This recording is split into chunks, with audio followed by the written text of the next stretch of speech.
David Bowie is the subject of today's episode, number 140, on the 13th, I think, of September 2021.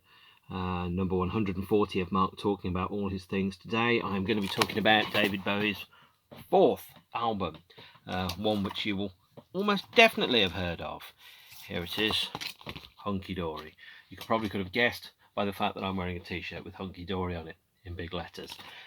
I very recently bought this t-shirt. I certainly didn't buy it at the time because I wasn't even born when the album came out.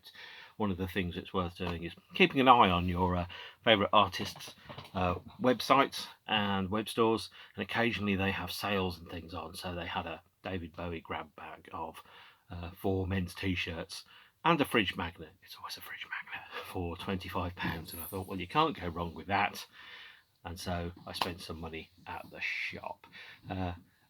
David Bowie's Hunky Dory, his fourth album, was released in December 1971. It was recorded in the middle of 1971, and it's an album that I think is rated very, very highly by a huge number of people. What I will have to say is it is not my favourite David Bowie album. It's not my favourite David Bowie period either. I find that he got more interesting from Young Americans onwards, and to put it in a historical context, I should probably sound quite bitchy, is that when I was growing up, when I got into David Bowie, it was 1989, and he was in Tin Machine, and before that, he was an actor that was quite good in the film Into the Night. An actor who I saw for a fraction of a second in the film Yellowbeard, an embarrassment in a bizarre codpiece in Labyrinth, and that wanker in a sailor suit that did that awful cod reggae stuff like Blue Jean and Tonight, which I have not mellowed my opinion about. So at the time that I got into David Bowie, I was like, why the hell is this guy that's hanging around with Phil Collins and the geezers from Pink Floyd and all those other people from the embarrassing 70s? What's he doing making this record that's good? And by the way, Tin Machine 1 and 2 are good. I rate Tin Machine. I am prepared to have a knockdown, stand up, drag you by the hair scrap in a car park about that. But please don't make me do that. Instead, let's think about Hunky Dory. I worked my way backwards through Bowie's career, starting with Tin Machine and Tin Machine 2, becoming aware of him through the Sound and Vision period in 1990, and then finally by the time he did Buddha of Suburbia in 1993 and the Outside album, I was like, this guy is really good. He is much, much better than those videos on MTV have been telling me. Because all I really remember is some guy in a suit who was making suit rock. Suit rock is a genre. And when we get to the mid-80s, we will see that David Bowie is, unfortunately, a proponent of some of that. As he said himself, he was, I think the only connection he has with those albums is that he plays and sings on some of them. So Hunky Dory, his fourth album, was one that I found while working my way backwards through his career. I bought a lot of David Bowie albums in about 2002, 2003. In that period in history, you could pick up old classic rock LPs from the 70s for literally £1 or at 50p. I remember buying a lot of his LPs for £1-2 at boot fairs, charity shops. And these were good quality pressings. People were just getting rid of all of their LPs. Vinyl will never come back. Everyone was moving over to the shiny, sexy CD. Of course, there are several stages of life towards being a fan of music. The first one is that you borrow the album off your mates and you tape it onto cassette. The second one is that you buy the album, hence this one here. The third one is you sell your album and you buy the CD version of the album. The third and fourth final step is you sell your CD at a boot fair and then you buy a repressing of the album for £22 many years later, pretending that it's the same copy that you've always had. I am very firmly still in stage number 2 of this, and so therefore Hunky Dory is a RCA international copy from about 1980 or thereabouts. So let's go back in time and let me tell you lots and lots of things about my life that you're probably not interested in. I've never connected with this period of David Bowie. I am working my way through his discography and every few years I listen to the albums, and I generally tend to find something new in them, unless the album is Tin Machine 2, at which point I do remember why perhaps it wasn't the biggest selling album of all time, and of course the live album Oh Baby by Tin Machine, which is bad. But that was 20 years later. This 1971, Hunky Dory, David Bowie. It's the first time where he's made an album, I think, with the spiders are starting to coalesce around him. So it's got Mick Ronson on it. It's got Woody on drums. I think Trevor Bolder on bass. Rick Wakeman is playing piano, much like he did play the, I think, Mellotron or something on Space Oddity. And in fact, the piano that Rick Wakeman plays is the same one that Paul McCartney played on Let It Be, which kind of gives you an idea of the lineage and history of the album. At this point, David was at a crossroads. He effectively had no publishing deal, and Mercury Records wanted him to continue working with them, but his manager was adamant that there was no way that there was going to be another David Bowie record released on Mercury Records. So he had no publishing deal. He had a renegotiation with Chrysalis that gave him a £5,000 advance and a 50-50 royalty split, which is very, very generous, very well negotiated. Although, of course, Tony was negotiating for his own benefit and not for the betterment of David Bowie. And David was changing the way that he was writing. He was writing on piano instead of guitar. And he was writing for other people as well as himself. So although this album has Andy Warhol on, and I'm not quite sure where David got the idea from, he also saw himself perhaps as a little bit of a star maker. So he was writing and recording material for other people and releasing material under other names as well, including, as mentioned previously, a band called the Arnold Corns, which released a first single of Moon Age Daydream and Hang On To Yourself. Effectively, those songs were used, and they're not on this album, by the way, but those songs were used as a way of paying for the demo sessions. There was also meant to be a second single released by the Arnold Corns. It never quite came out, although in 1984 we did get the release in the Netherlands of this single, David Bowie and the Spiders from Mars, the Arnold Corns, featuring the A-side, Man in the Middle, and on the B, Looking for a Friend and Hang On To Yourself. Looking for a Friend, by the way, and Man in the Middle were not released anywhere else, although there's a live version, I think, of Looking for a Friend on the Bowie at the Beeb box set from the year 2000. These are the Arnold Corns versions, which features Hang On To Yourself, but also Man in the Middle and Looking for a Friend. Here's the 12-inch here. Difficult to get, not a particularly well-known Bowie record. Well worth picking up if you can get a copy. Discogs about 20 quid, I think, these days.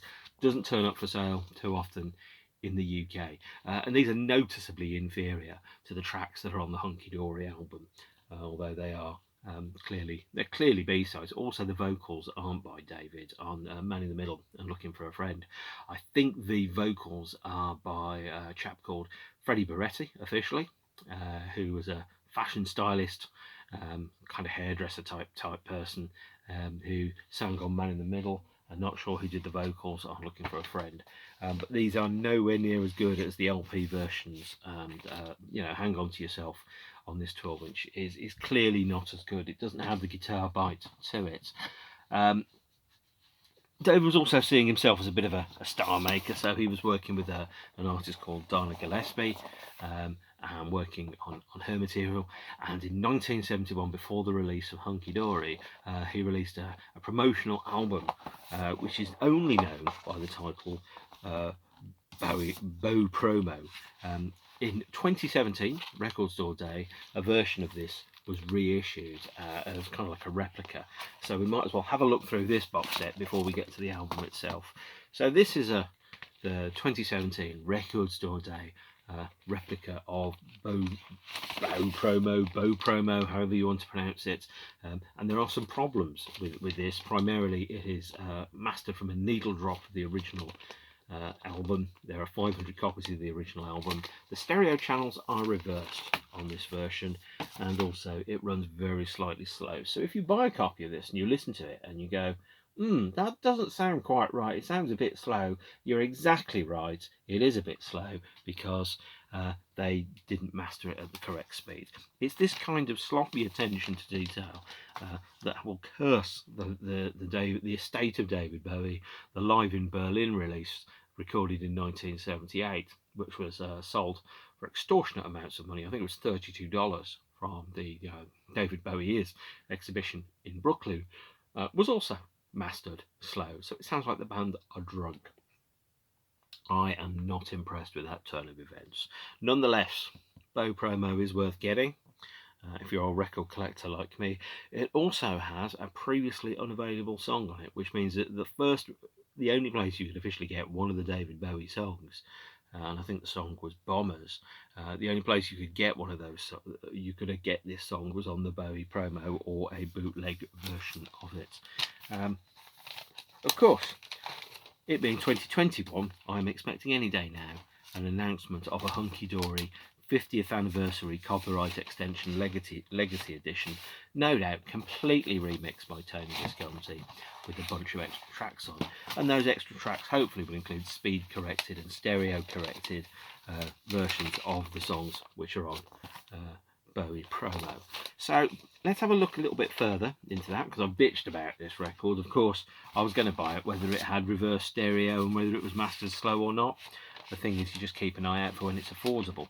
This is getting more expensive now to find, and it's more difficult to get. But if you're a David Bowie completist, well, firstly, that's God's way of telling you you've got too much money, and secondly, you'll never get the lot. There is also, by the way, in the Bowie promo, this here, which is an envelope which features a number of press photographs and a reproduction press sheet. So we've got some photos here. Oh, look at that, the folly of youth.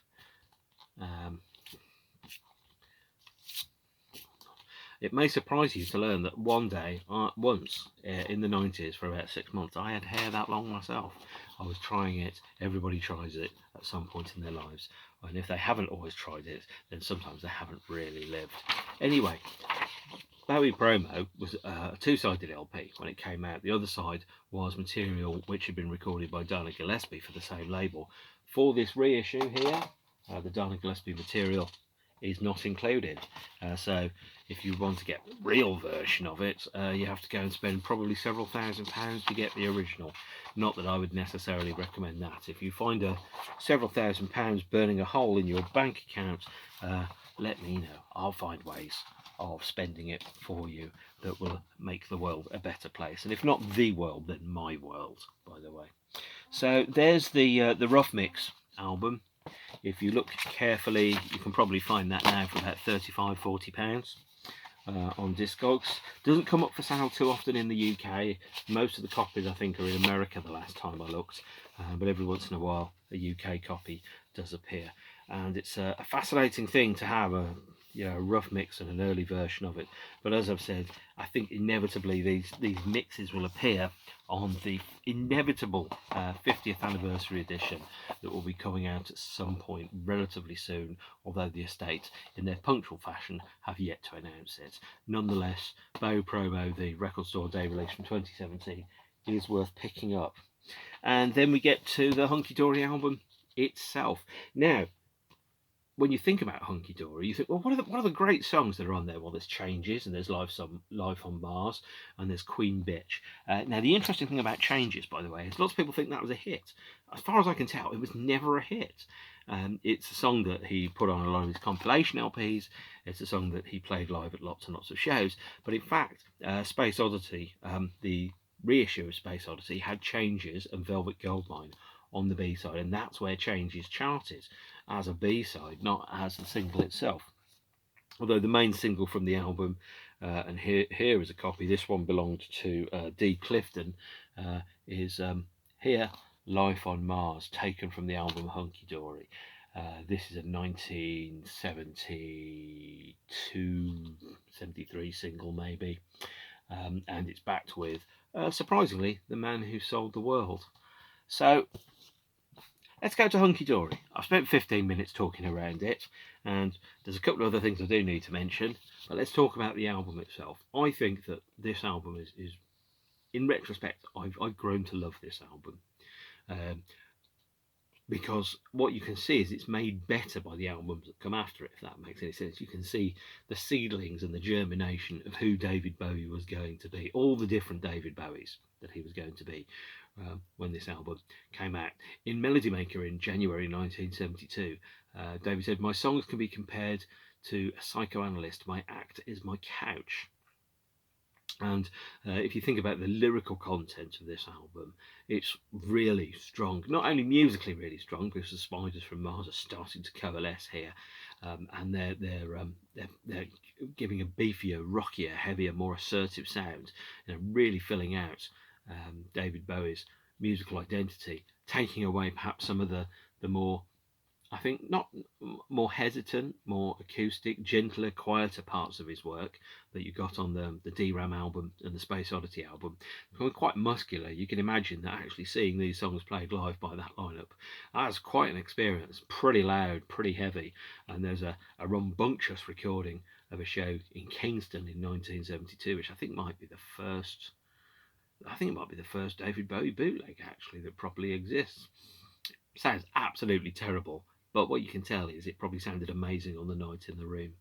All the lyrics in the album seem to be tackling issues around identity, personality, touching upon the themes of madness that are in The Man Who Sold the World.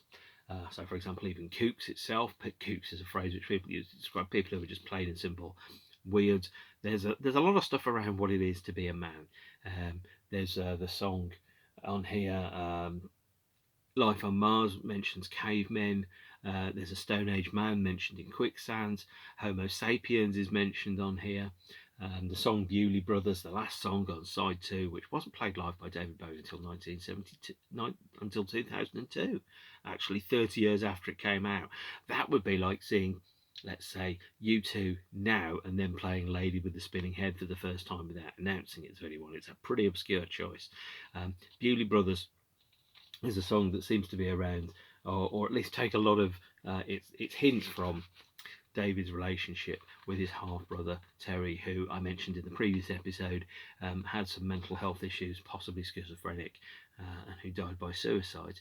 But what we've got here, we've got Changes, we've got Oh You Pretty Things, followed by 8-line poem, Life on Mars, Kooks, which was for David Bowie's son, who is now Duncan Jones, Quicksand, and then on side 2 you've got a cover version of Fill Your Heart, which I have no memory of this song, even though I've heard it several times.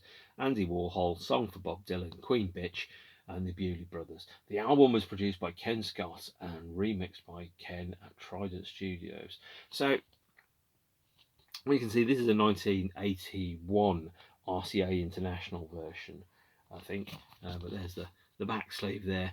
David's still rocking the long hair and the somewhat unusual look.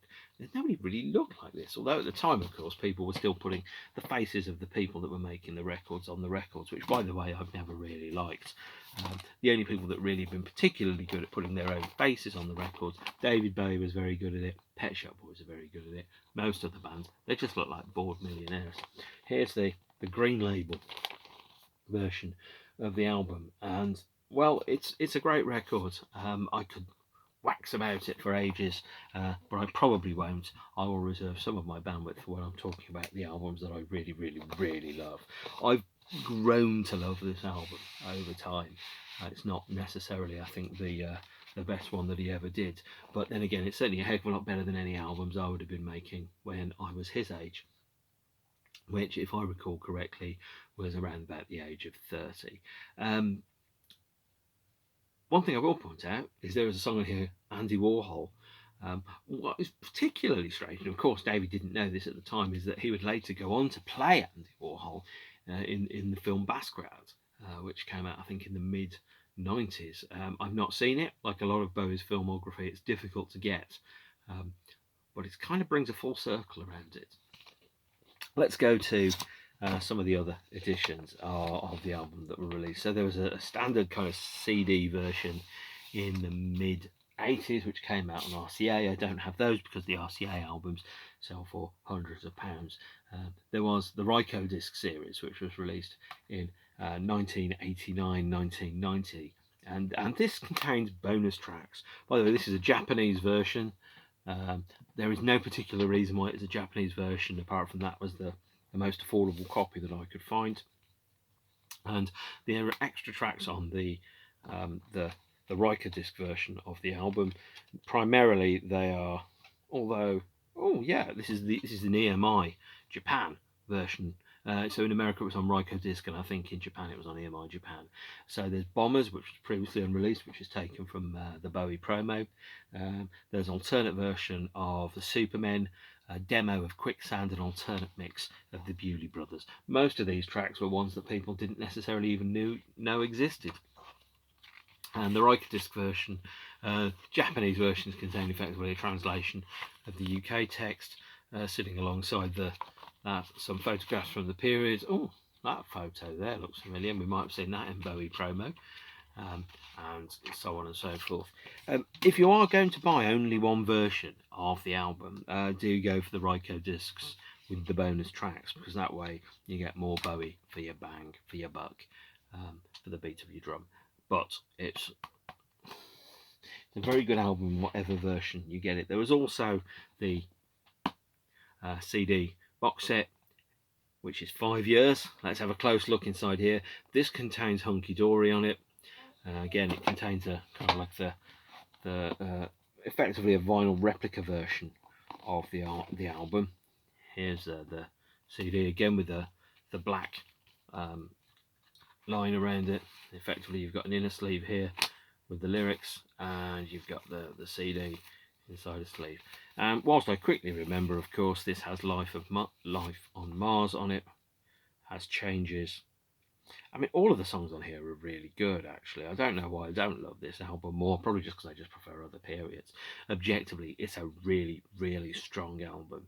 And in Queen Bitch, David is clearly wearing his Velvet Underground influences very obviously on his sleeve there. There's also the recall discs, which come inside these. These contain the singles and the edits, all the songs that were released under the name David Bowie. So not necessarily compilation album appearances, but A and B sides of singles with the words David Bowie written on the front. So it's got the Moon Age Daydream and Hang On To Yourself. It's got the mono single mix of Changes, the single version of Andy Warhol and Starman, and a whole bunch of extra tracks. And of course it's got the booklet in it. But the last thing I will mention, I'm aware I'm kind of racing through this, but I'm not going to necessarily see the point in dragging an episode out any longer than I need to.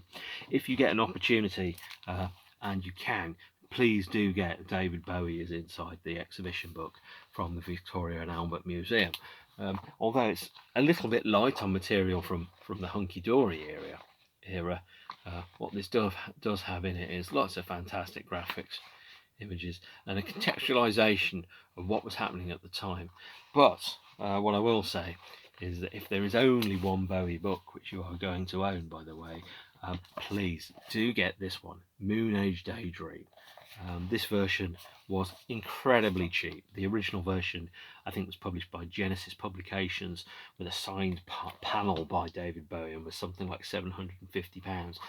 This version is the more popular mass market hardback, which still was probably about £35 when it came out. Fairly difficult to get. It contains 15,000 words by David Bowie talking about his early years, as kind of like a narrative that sits alongside the photographs that we've got inside there. And the photographs are all by Mick Rock, with photographs and captions by Mick Rock and words by David Bowie. And what you do get is a fantastic kind of, you get to really hear David's voice in this as he talks through effectively his early childhood photographs. So for example, these early photographs here taken in the beginning, and the ones here, he just has this wonderful turn of phrase, which I just really miss when he talks, because he just had a way of looking at things which made complete sense. So for example, when I mentioned Freddie Barretti earlier on, What David says here was the last thing Fred told me that he was off to Italy to try and join the Valentino studio, or maybe France. That was in 1974. And talking about, there's a Freddie and a lady called Daniela.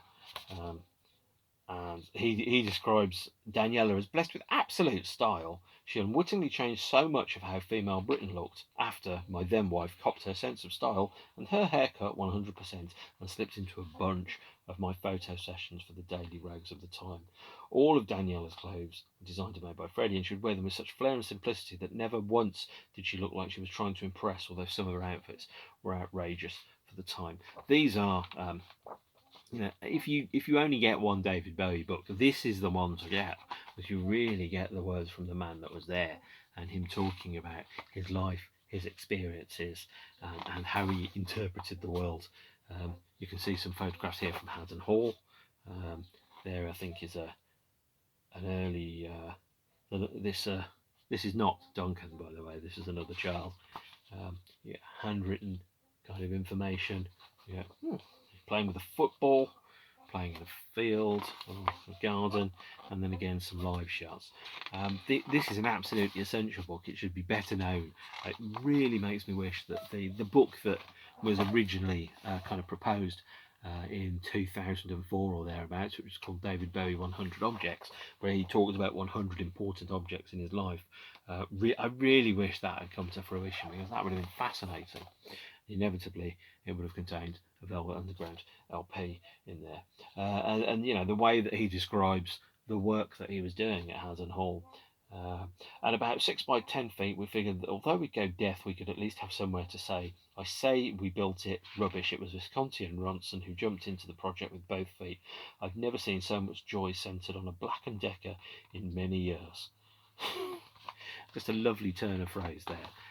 And then we've got some early shots from Oxford Town Hall, 17th of June, 1972. I might as well talk you through the rest of the book while I'm here, actually, because I'm only going to talk about it in the Ziggy Stardust episode. And of course, that infamous shot there that looks like David is performing some kind of oral sex, although he isn't. Actually, it makes me wonder. I don't quite know who is in that lineup of the band. Okay, sorry, that's shorter than I expected. I thought I had more to say about Hunky Dory, but as you've probably gathered, it's not my favourite David Bowie LP. Sorry, guys. I really like it. I know it's really good. I can listen to it and I go, the band that are playing, absolutely excellent, really doing a great job here. You can really tell, when you listen to a band, even if the band isn't necessarily to your taste, you can tell when the band are really good and they're locked in and they really know what they're doing, and they've gone through, because there's that theory about 10,000 hours. Once you've done something for 10,000 hours, you should be able to just do it and become like world level experts at it. And the band, when you listen to Mick and Trevor and Woody and Rick and David playing on this, and you kind of go, that band, they really know what they're doing. They sound like they're of one mindset. They're all pointing in the same direction. They've all got the same grasp of the material. They're very fluent in it, and they're just going, this is what we're doing. We're damn good at it. And you can hear it. I mean, sometimes I've seen bands that I don't necessarily like. I saw Gojira, and they're not really my type of thing, but I watched them and I'm like, they're really, really good. Actually, when I saw Mayhem, again, not my type of thing at all, but I was watching them going, they're fantastic. They're on point. They really know what they're doing. And I saw, Mammoth Weed Wizard Bastard, I think I saw. I can't remember now. And again, they were really good. But I was like, not really my type of thing, but I can tell when they're totally on top of their game. Hunky Dory is David Bowie becoming who he was, and in much the same way as John Lennon said that he turned left at Iceland and found America, or when somebody asked Michelangelo, well, how did you do it? He went, well, I just chipped away all the bits that didn't look like whoever it was I was doing the statue of. In this, what you can see is they're chipping away all the bits that aren't David Bowie and the Spiders from Mars, and you're starting to see it come into focus. It's a great album, and although it's not my favourite David Bowie album, I can tell it's a really good album. He's not coasting, he's fully engaged, more engaged than he was in The Man Who Sold the World, and also very, very clearly kind of picking up the threads that he'd done in The Man Who Sold the World as well, where he's talking about madness and identity and perception and reality, and he's starting to do the same type of things in here. He's talking about, well, you know, who am I? Where am I? What am I going to be? What's my identity? What is my personality? And he's starting to ask all those questions, but at the same point, sometimes the question is framed by the answer, and the question is as important as the answer. And if you don't have that, then you don't have the answer. And he's finding the answers by knowing which questions to ask and which questions not to ask. And even life on Mars is itself a question. Yeah, anything more than this would just be padding to try and drag out the episode longer than it needs to be. Obviously, by the time I get to Outside, I'll probably be talking for 8 hours about the album. But for this one, I think it's all history for me. I came to this album. Obviously, it was released before I was born. I came to the album after it was released. I listened to it in the early 2000s, and I thought, yeah, it's good. It's really good, but it never clicked with me, and it will do. I know it will do at some point.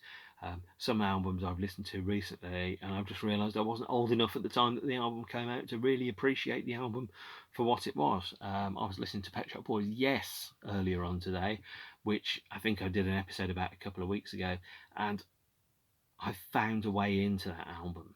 So sometimes you just need to change your angle and you change your viewpoint, and you just come to it with a slightly different mindset, and suddenly everything opens up for you. I'm sure I will get to that with this album.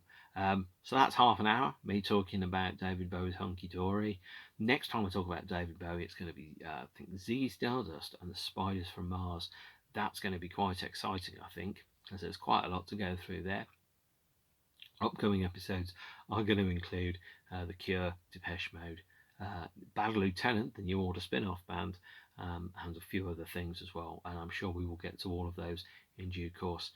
Hopefully that's not been anything other than reasonable and exciting. Actually, you know, if I could edit that section, I would do, but I don't, because the way that I do these things, I just sit here and I just kind of talk for about half an hour to 45 minutes, I think, with my mouth open, which is a very dangerous place to be, and I hope to God that I don't screw it up. So if I stop now, it reduces the chances of me saying something terrible that I will want to later delete from history.